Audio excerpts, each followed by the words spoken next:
দীর্ঘ ১১ বছরের বঞ্চনা, হতাশা এবং অর্থনৈতিক সংগ্রামের পর নবম জাতীয় পে স্কেল বাস্তবায়নের পথে এটি একটি বিশাল এবং চূড়ান্ত পদক্ষেপ। প্রিয় সরকারি চাকরিজীবী ভাই ও বোনেরা, আজকের সকালের আপডেট নিউজে আপনাদের স্বাগতম। যারা আমাদের চ্যানেলে নতুন তারা এখনই চ্যানেলটি সাবস্ক্রাইব করুন, আর হ্যাঁ, অবশ্যই কমেন্ট করে জানাবেন আপনারা কে কোন জেলা থেকে আমাদের ভিডিওটি দেখছেন। তবে চলুন কথা না বাড়িয়ে আজকের সর্বশেষ সংবাদটি জেনে নিন। সচিব কমিটির এই বৈঠককে কেন্দ্র করে বেতন বৃদ্ধির চূড়ান্ত সিদ্ধান্তগুলো আজ দিনের আলোর মুখ দেখেছে। গ্রেড সংখ্যা পরিবর্তন সহ অন্যান্য কাঠামোগত বিষয় নিয়ে নতুন যে পদক্ষেপ প্রধানমন্ত্রী তারেক রহমান গ্রহণ করেছেন তা প্রশাসনিক কাঠামোর জন্য অত্যন্ত যুক্তিসম্মত এবং বাস্তবধর্মী বলে মনে করছেন দেশের শীর্ষ অর্থনীতিবিদ ও বিশ্লেষকগণ। পে কমিশনের চেয়ারম্যান জনাব জাকির আহমেদ খান আজকের বৈঠকে একটি অত্যন্ত তাৎপর্যপূর্ণ বিষয় তুলে ধরেন। তিনি বলেন, বাংলাদেশের সরকারি চাকরিজীবীদের বর্তমান গ্রেড সংখ্যা অত্যন্ত বেশি এবং অবৈজ্ঞানিক। বর্তমানে ২০টি গ্রেডে কর্মচারীদের বিভাজন করা হয়েছে, যা মূলত ঔপনিবেশিক আমলের একটি সেকেলে প্রথা। এই ২০টি গ্রেডের ব্যবস্থা এখন পর্যন্ত বহাল রাখার কারণে সরকারি চাকরিজীবীদের মাঝে এক ধরনের মনস্তাত্ত্বিক ও কাঠামোগত অস্থিরতা তৈরি হয়েছে। এত বেশি সংখ্যক গ্রেড থাকার কারণে পদোন্নতির ধাপগুলো অত্যন্ত ধীর গতির হয়ে যায়, যা কোনোভাবেই একটি কর্মচারীর কাঙ্ক্ষিত আর্থিক ও পেশাগত উন্নয়ন ঘটাতে সক্ষম নয়। চেয়ারম্যান আরও গভীরভাবে বিশ্লেষণ করে জানান, বর্তমান ব্যবস্থায় বেতনের সর্বোচ্চ সীমায় বা সিলিংয়ে পৌঁছাতেও কর্মচারীদেরকে দীর্ঘদিন পর্যন্ত অপেক্ষা করতে হয়। একজন কর্মচারী তার চাকরি জীবনের বেশিরভাগ সময়ই আর্থিক টানাপড়নের মধ্যে কাটান। ফলে আজ সচিবদের উপস্থিতিতে নতুন যে সিদ্ধান্তগুলো নেওয়া হয়েছে তার মধ্যে সবচেয়ে উল্লেখযোগ্য হল কর্মচারীরা যাতে দ্রুততম সময়ের মধ্যে তাদের বেতন সিলিংয়ে পৌঁছাতে পারেন সেই পথ সুগম করা। বিশেষ করে যারা ১১ থেকে ২০তম গ্রেডের অর্থাৎ নিম্ন গ্রেডের কর্মচারী আছেন, বাজারের বর্তমান মূল্যস্ফীতির কারণে তাদের অর্থনৈতিক অবস্থান সবচেয়ে বেশি শোচনীয়। তাদের এই নিদারুণ অর্থনৈতিক কষ্টগুলো লাঘব করার জন্য এবং জীবনযাত্রার মান উন্নত করার লক্ষ্যে চূড়ান্ত দিকনির্দেশনা প্রদান করেছেন প্রধানমন্ত্রী তারেক রহমান। কমিশনের প্রধান জাকির আহমেদ খান, অর্থ মন্ত্রণালয়ের শীর্ষ কর্মকর্তা এবং মন্ত্রিপরিষদ সচিব সহ সংশ্লিষ্ট সকলের উপস্থিতিতে আজ সকাল থেকে সচিবালয়ে এই বিষয়ে ব্যাপক এবং পুঙ্খানুপুঙ্খ আলোচনা করা হয়। এই দীর্ঘ আলোচনায় প্রধানমন্ত্রী তারেক রহমান অত্যন্ত তৎপর এবং ইতিবাচক অবস্থানে ছিলেন।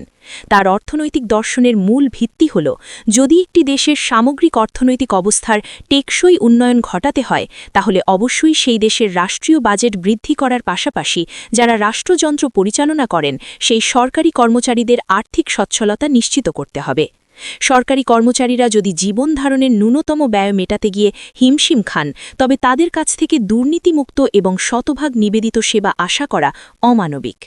প্রধানমন্ত্রীর ধারণা মতে যথাযথভাবে অর্থনৈতিক বাজেট বৃদ্ধি করা না হলে এবং বাজার দরের সাথে সামঞ্জস্য রেখে বেতন নির্ধারণ করা না হলে সরকারি চাকরিজীবীদের মাঝে যে নীরব ক্ষোভ ও অস্থিরতা বিরাজ করছে তা আরও প্রকট আকার ধারণ করতে পারে, যার ফলে সরকারের প্রশাসনিক গতিশীলতা মারাত্মকভাবে ব্যাহত হতে পারে। এই বাস্তবতাকে অনুধাবন করে বাজেট সংস্করণের মাধ্যমে শেষ পর্যন্ত নবম জাতীয় বেতন স্কেল কার্যকর করার জন্য যে চূড়ান্ত সুপারিশমালা তৈরি করা হয়েছে, প্রধানমন্ত্রী তারেক রহমান তাতে তার পূর্ণ সমর্থন জ্ঞাপন করেছেন।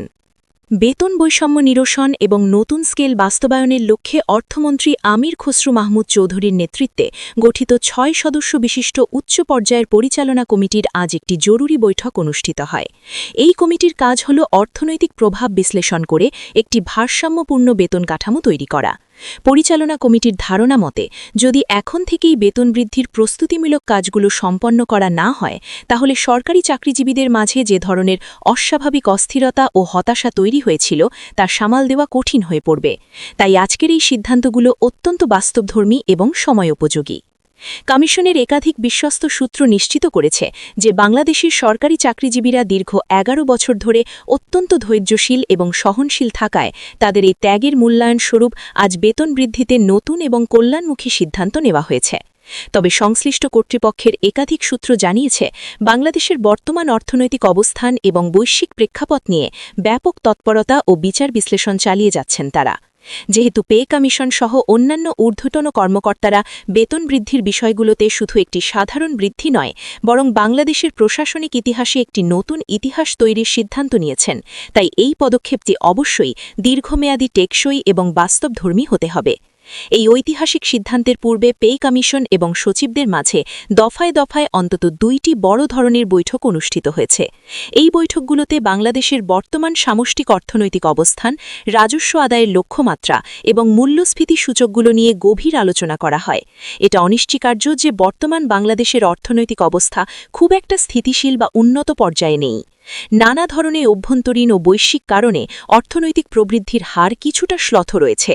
তবে এই অর্থনৈতিক সীমাবদ্ধতার মাঝেই সরকারি কর্মচারীদের জীবন বাঁচানোর তাগিদে বেতন বৃদ্ধির এই বিশাল কর্মযজ্ঞ হাতে নিতে সরকার বদ্ধপরিকর।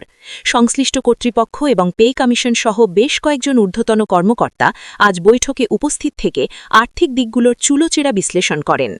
বিশেষজ্ঞদের ভাষ্যমতে নবম পে স্কেলের এই বিশাল ব্যয়ভার মেটাতে হলে জাতীয় বাজেটে অবশ্যই বাৎসরিক অতিরিক্ত প্রায় ৭০,০০০ কোটি টাকা বরাদ্দ রাখতে হবে। এই বিশাল অঙ্কের টাকার যৌক্তিকতাও তারা তুলে ধরেছেন।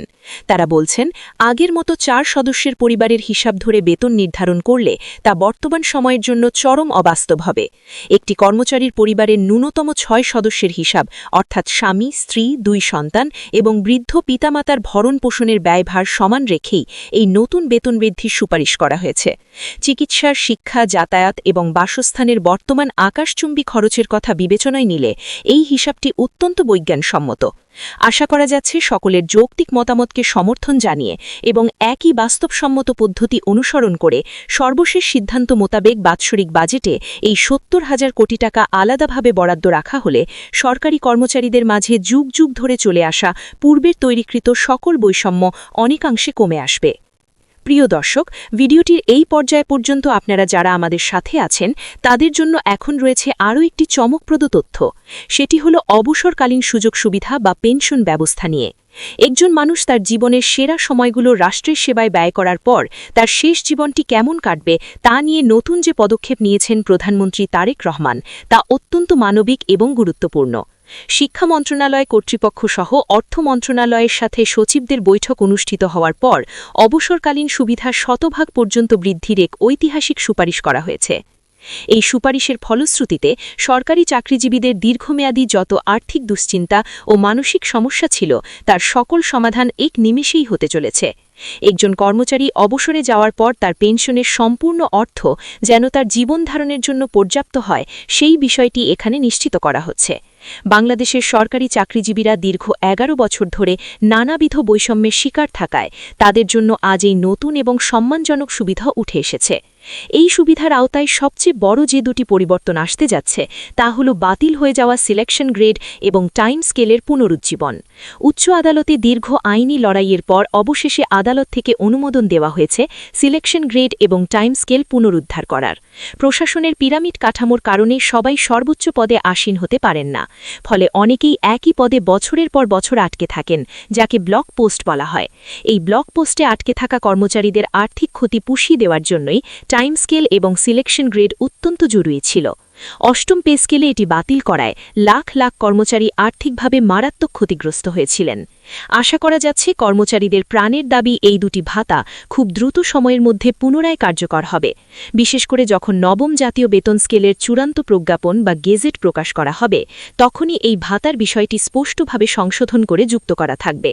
প্রজ্ঞাপনের সঙ্গে এটি যথাযথভাবে উপস্থাপন করার মাধ্যমে দীর্ঘ প্রত্যাশিত এবং অন্যায়ভাবে বন্ধ হয়ে যাওয়া সকল ধরনের ভাতা পুনরায় চালু করার সিদ্ধান্তটি আইনি বৈধতা পাবে। ভিডিওটি খুবই জরুরি, তাই সবার সাথে ভিডিওটি শেয়ার করতে ভুলবেন না। আর নতুন ভিডিও আপডেট পেতে এখনই চ্যানেলটি সাবস্ক্রাইব করুন।